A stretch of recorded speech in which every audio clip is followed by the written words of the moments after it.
The silent house, healing from a marriage that feels like a tomb. The invisible wife. Every morning, Zoe woke to the same silence. The hum of the TV downstairs, the clink of her husband's coffee cup. The way his eyes flicked over her as she passed, not seeing her, just registering her presence, like furniture. She had stopped expecting affection years ago, but the loneliness still ached.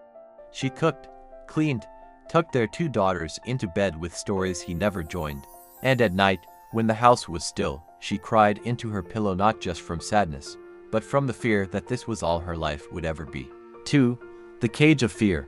Leaving wasn't an option. Not because she didn't want to, but because the thought of tearing their daughters away from their father, even one who barely spoke to them, filled her with guilt. What if I ruined their lives? What if I can't survive alone? What if I'm the problem? The questions looped, paralyzing her. Meanwhile, her husband sat, watched TV, existed in the same house but never in the same world. 3. The slow awakening. One rainy afternoon, her youngest daughter handed her a drawing. "This is you, Mama. You're sad. But I put a sun here so you can be happy." Something inside Zoe cracked. She realized her daughters were learning love from this marriage. And this wasn't the love she wanted them to know. 4. The first steps to healing. 1. Name the truth. She stopped pretending his neglect was normal.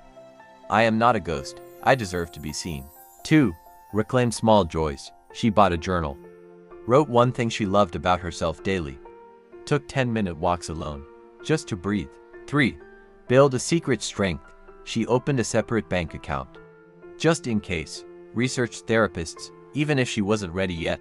4. Motherhood as motivation. She asked herself, "Do I want my girls to think love means silence?" The answer terrified her into action. 5. The crossroads.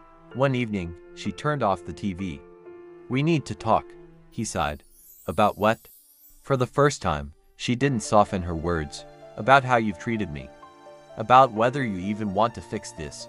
His silence was her answer. 6. The choice. Zoe didn't leave that night, but she stopped waiting for him to change. She enrolled in an online course, Something for Her.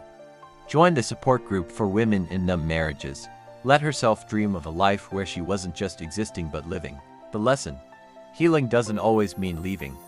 Sometimes it means grieving the marriage you hoped for. Growing where you're planted until you're strong enough to transplant yourself. Showing your daughters that love shouldn't feel like loneliness. And one day, the fear of staying will finally outweigh the fear of leaving.